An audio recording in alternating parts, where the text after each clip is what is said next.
Nkeke nyire ganye sia na nyekpleo. Be apeto gave mianu. Evia mianu be nkeke ne sia na gasumiasi. Eyo nye jijo. Ble omon popo gare na nyekpleo. Togovi kele evegbe sem gapopo yame. Me gadore gbo. Elabe ehyabe madore gbo. Elabe mau ya blona mi be ole amovodi o katachoge gake am jojola wo alike o ya ole amovodi o katachoge gake am jojola wo alike o pape novinye gamere sube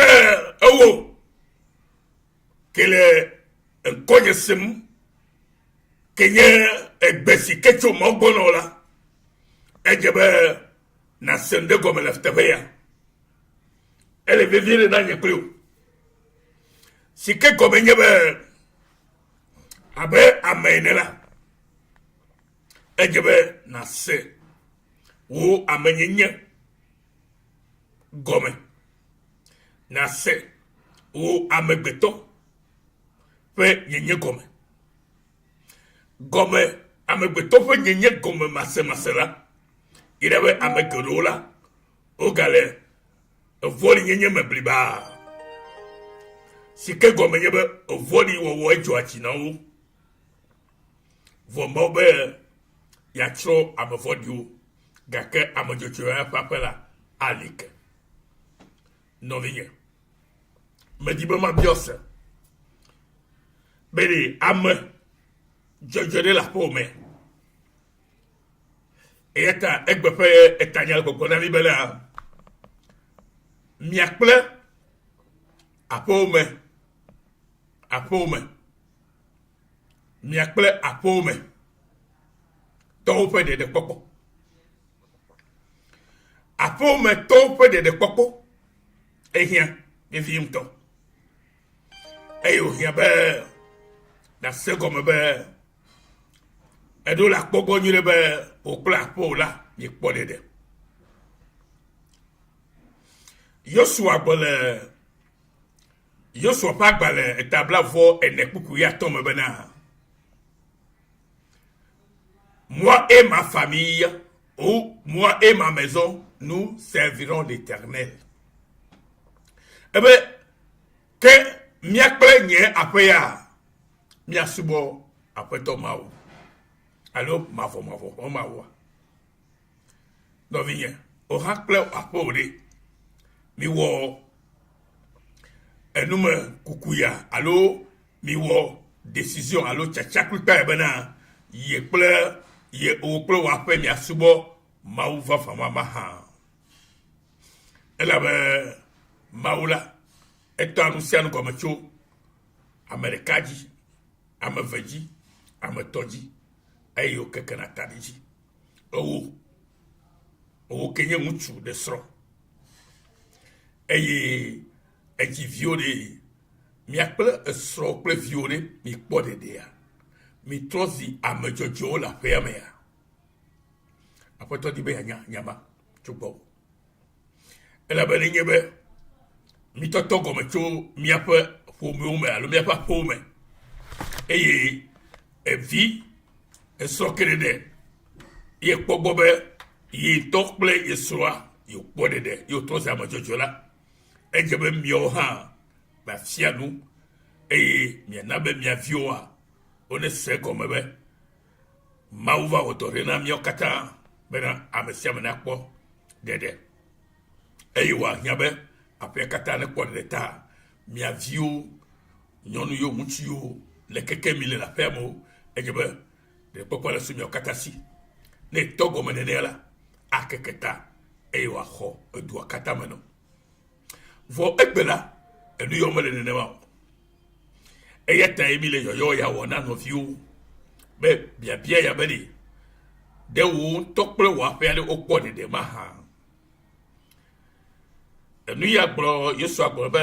ne miawo ya miegbe be yewo subɔ Mawu vava yawo la ye kple ye aƒe ya la yewoa subɔe wo hã tɔwɔ tsetsia ma gbe bena wo kple aƒewo la miakpɔ ɖeɖe ebe ɖe miagakpɔtɔ anɔ miatɔgbo ƒe Mawu ke wo subɔ le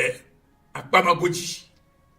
ɖe ye miedi be wòasubɔ lo alo Mawu gbagbe Mawu vava ke nye ŋusẽkatãtɔ ye mi be wòasubɔa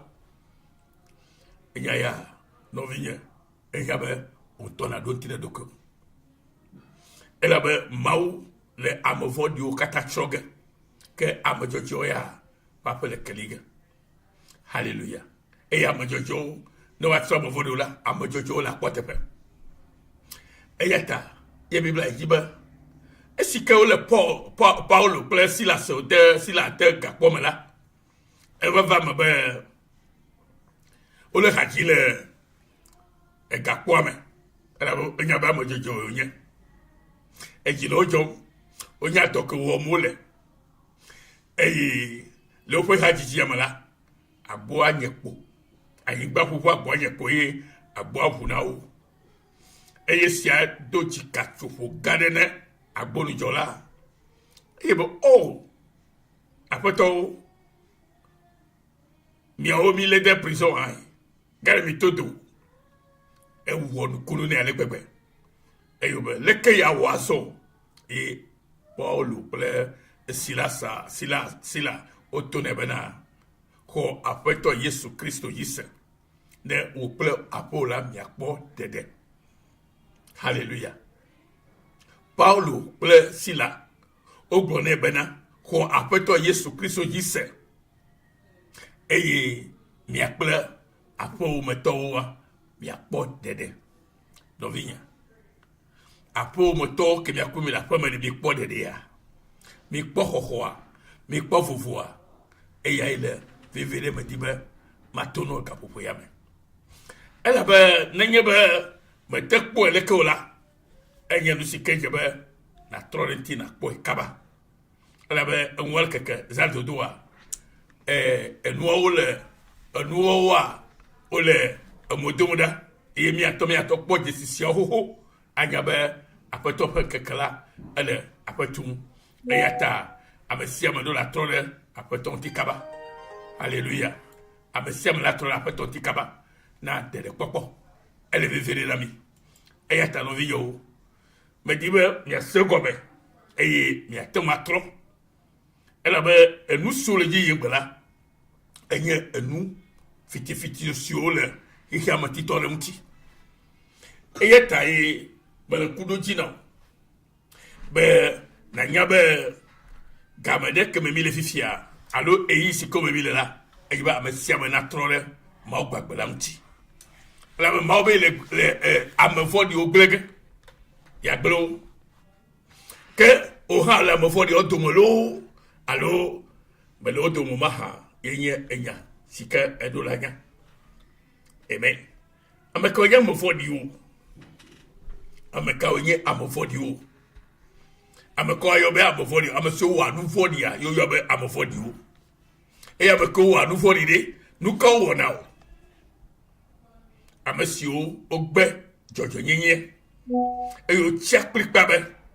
evɔ ko yewo awɔ wonye ame vɔ̃ɖiwo ke Mawu be yeatsrɔ̃ eya ta nɔvinye mebe si ke Paulo kple Sila nukunu dzɔ yodo le gakpɔ me la agbonudzɔla bia be leke awɔ wobe naxɔ aƒetɔ Yesu Kristo dzi se eya kple eƒe ƒomea alo eƒe aƒea ne woakpɔ ɖeɖe Yesu Kristo dzi xɔsexɔse yena be aƒewo la kpɔ ɖeɖe aƒewo la kpɔ atɔ si dzɔdzɔ nyuitɔ eye ga yi dzia nɔviye ne mi ɖe agbalẽ si ke woyɔ be Mose ƒe agbalẽ si yɔ be Genèse Mose ƒe agbalẽ etame ade kpukpue ma si ɖeke tsɔ yi ɖe kpukpui ame woetɔ me la afi ma ye wogblɔ na enu ya Noa le be Mawu be yeatrɔ xexea kple tsi wobe le Noa ŋɔli wokpɔ Noa ko wokpɔ le eŋɔli be nye ame dzɔdzɔe tsɔtsi ya sugbɔ ta alo ya gbedro aƒe subɔta ya awo de nu ke wɔle nye be evo amawu ye evo amawu ta ye eta ye mawu kpɔe be enye ame dzɔdzɔe eye wòna be ye kple ƒomea wokpɔ ɖeɖe ena be kple ƒomea wokpɔ ɖeɖe eya ta Biblia gbe bena esia nye Noa ƒe dzidzimeviwo ŋutinya. Alléluia. Noa nye ame dzɔdzɔe kple ame maɖifɔ le eŋɔlitɔwo dome eye Noa zɔ kple Mawu eye Noa dzi ŋutsuvi 3 Sem, Ham kple Yafet. Amen. Eye xexia me gble le Mawu ƒe ŋkume le wo ŋɔlia eye nu vlo wɔwɔ xɔ anyigba la dzi taŋtaŋ eye Mawu kpɔ bena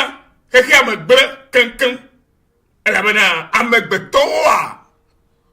katã ƒe zɔzɔme gble le anyigba dzi. Nɔvinye,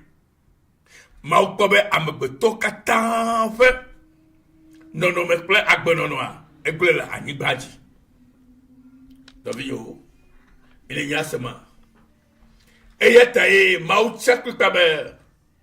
yeawɔ ŋɖe yeaɖɔ nuwo ɖo vɔ leke Mawu la ɖɔ nuwo ɖo nenye be mena eƒe amewo nya o. Amen. Leke Mawu la ɖɔ nuwo ɖo ema na be eƒe amewo nenya o eye eƒe ame dzɔdzɔe ɖe le tu ame ye yɔyɔ be Noa. Noa kple eƒe aƒea la wotrɔ onye ame dzɔdzɔe, onye ɖeɖekpɔlawo, onye ame dzɔdzɔe ta ye Mawu xɔna wo eye si ke Mawu ɖo dɔ ne eɖo to Mawu ƒe gbe eye wòkpa ɖakaƒoa eye ye kple eƒe aƒea ye kpɔ ɖeɖe woame menyi evi nyɔnuvi eviawo kple woƒe esrɔ̃ kple Noa ƒe srɔ̃ kple eviawo kple woƒe esrɔ̃ nyɔnu ŋutsu kewo le va ɖewo ke wonye nyɔnuvi ame 3 kple ŋutsuvi 3 ema wole amadetsɔ kple Noa ŋutɔ kple srɔ̃ti wole ame 8 woawo kpɔ ɖeɖe wole abe wobe ame dzɔdzɔewo nye ame dzɔdzɔe le owo hã aƒea wo mea owo ŋutsu kple esrɔ̃ kple eviwo ɖe exɔe se be wonye ame dzɔdzɔe ke wole wokpɔ ɖeɖea enye nu sia le vevie be nade ŋgble le ŋuti eye eva bena Mosea Mose enu ya le Mose ƒe agbalẽ gbãtɔ ya me eta de kuku 11 yi ɖe 8 me la Biblia gblɔ bena tete Mawu gblɔ na Noa bena ŋutilãwo katã ƒe enuwu ɖo azɔ elabena woƒe enu vlo wɔwɔwo xɔ anyigba la dzi kpɔ ɖa matsrɔ̃ wo kple anyigba siaa. Mawu be yatsrɔ̃ amegbetɔ vɔ̃ɖiwo kple enu siwo katã le dzi. Nɔvinye fi ka nanɔ ɖe ala ge ɖe Kristo mea ke nye egbe ƒe aɖakaʋua mea na ge ɖe me la xɔxɔ la nye tɔ eye woyi dzia mikpɔ be le Mose ƒe agbalẽ eme kea wogblɔ be tete Aƒetɔ Mawu gblɔ na Noa be yi ɖe aɖakaʋua me wo ŋutɔ kple aƒewo me katã. Oh, hallelujah. Elabena mekpɔ bena ame dzɔdzɔe nenye le dzidzime sia dome. Mose ƒe agbalẽ ta gbãtɔ ta amade kpukpu gbãtɔ le nyama gblɔ na mi. Nɔvi lɔlɔtɔwo, enya ya ɖe leke le sem ɖo,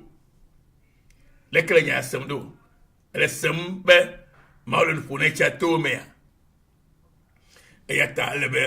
nasi eye nàgase gɔme ke elabe ele vevie ɖe ŋutɔ ele vevie ɖe na nye kple wo bena ame dzɔdzɔe nanye wohã ƒo me ne wole ame dzɔdzɔ wole xɔxɔ gbe na ame dzɔdzɔ la wona hle wo ɖe wo dome eye nenema kea le Mose ƒe agbalẽa me ke Mose ƒe agbalẽ eme gbãtɔ ta 11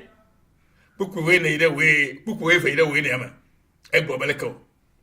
ogblɔ be eye ŋutsuawo gblɔ na Lɔt bena ame aɖewo gale asiwo le afi sia la be ma obe ya chro so ton kle komoda de ewo lot kle fomola okpo mi be amonu ve asumi asi be da de na nyemi ato de amede la si o gale fomo ya lot bube amede lo si la be ameve de mutu vive de hol do amedon gbene via nyon vive obo wade o va ekpo be vinho to vinho afole tonami mi va kere pour me sia me de poko de pour me sia de poko susie ya mi va kere bala mi le vinho de ge nous kajo de vis ve obobe ele nous ka o be ewo nu koko penya o bui nu koko penya bo to pa gba le gba to ta we asire bukui we ve he de we ni am ta hlepo eva me bana no akple yepo umeola okpodede e papa me to ke ori amojojela pomea nenye be mi tem pogbo ne apesi apame po me de sed pogbo be amojojode le papa me itenya mojojo yi so nya mojojo yi vio nya mojojola ke ne ma okekata jila apesi apame ma tamanye church me yo on to apome ela bele o fe yi mala ka bono gbobo nya mojojo abele ko gbobo hi o nya mojojo ne a mo church o yi na ore mau vona mau vovo ile ome yo be amojojo Abraham ne neke yo bu ina jojo nyito le po khoseta la be khomoji se moji khose nyebe na vo mau kwa mau la wo amojoji la be nene mai obe amesike doto ye Kristo ke ye mo pa le vila il va tuer pas gbedo anyi de nyekluta alebe khokhora nyi nyekluto ala gere Kristo be nuka adaka po amegbe ya khokhora nyi to no vinye mega ti megbele mutio ela bo la mo vodi utroge bibla go be magbele anyi gbaji amovodi o kata ndi sia ndi ne matro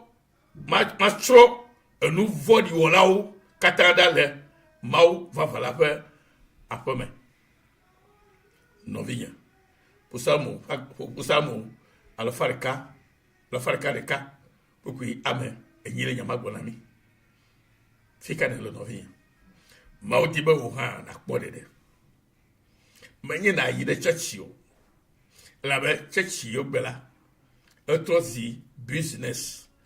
otrozi ajodofe ke amesiam le dodom vo umele amoklonva nyatefe agbo la be wonto watrozi amovolio opo gbogbo si o sa la manye ma opo gbogbo yo vo ke onyabe yo destiny ne voli nyenya alo chochola ole mi hakplon ba gbogbo be mi ayide yo vodi o visa mi to gora visa wana visa mi ajivi mi ayi mi akonuko mi apoga mi awoleke awo no vio de pokwa fika o dedo amojojo susu de fika o dedo afi noa na gada da kapwamala oh hallelujah nukata yuvu de toya mo bona be amola ofisa na mo ya Afrika o mahala Afrika toya koyo pona visa na yo yina ma ogbobe ma ona ofisa na yo ava yuvu de nukata ele no Afrika to ato senu ya gomegbe ya Afrika mo togo vio veveto le gbe ya sem bebe odon le miagbo odon le petu kwagbo yeta gbeke ma odon na ito mele na we ya menya be edelu no cha be na nye petu ko na se gbe ne na to senya yo gome be apori ko de ya ne menye pastor le mo fo gbe padem de nye to aponye do la ko de po be yo do la ko de vo egbela amado gbo fufu mi o de mauta la be hikemonula oyen siketo nkuno glaja ye amerele hikemonu mala o fo nya bolola bo me kole nya te fo to no ba gbene susi do na vola do yo me ko na ya po do vie me tonya de ni do apo me di de okɔ dedea aƒetɔ ƒe nyagbɔgblɔ be ɖe Alléluia. Miakple aƒewome ƒe tɔwo ƒe ɖeɖekpɔkpɔ. Miakple aƒewome tɔwo ƒe ɖeɖekpɔkpɔ. Eye si ke Lot dze mɔa, esrɔ̃a ye gba kpɔ megbedome eya trɔ si dze kɔ. Gake Lot kple evia nyɔnuviawo ya la, ame etɔ̃ ma ya la, wokpɔ ɖeɖe. Elabe wovɔ Mawu, yose Mawu ƒe gbe eye Mawu yra wo. Nɔvinye, Mawu ne yra wo hã. Bena ase Mawu ƒe gbe si ke le ɖiɖi nɔ gaƒoƒo ya me be wo hã la wɔ tsatia be eƒe aƒe ɖi netrɔ zi aƒe ke nye amedzɔdzɔ ƒe aƒe. Ne wole va yɔ wole va kplɔ amedzɔdzɔ le yanɔ me yakpɔ agbɔmavɔ. Amedzɔdzɔ le agbɔmavɔa me. Amedzɔdzɔ le dziƒoa me. Amedzɔdzɔ le vie éternelle ke mi yɔna ewɔ be le eme yi ge menye ame vɔ̃ɖiwo yo woatrɔ ame vɔ̃ɖiwo ya. Woatrɔ ame vɔ̃ɖiwo ya lo. Ke amedzɔdzɔ la wole like. Wole akpɔ ye wole atrɔ ame vɔ̃ɖiwo le akpɔ teƒe. Nɔvinye di be yakpɔ leke wole atrɔ ame vɔ̃ɖiwo ɖoa eya ta ehiã be natrɔ dzi me nage ɖe Yesu ƒe akroa me gbe ne nanɔ me na xɔ mutua magavɔ o yika matso ƒo elabe Yesu ele kpli miame siawo woyra wo nenema le gaƒoƒo ya me. True Forgiveness Mission Australia. Yesu nyo yira Mawu lolo afanyiɖoa ƒe gbe ye mi se tso teƒe ya. Mawu nɔ kple mi le Kristo Yesu ƒe ŋkɔ me. Amen. Oyira mi geɖe le Yesu ƒe ŋkɔ me.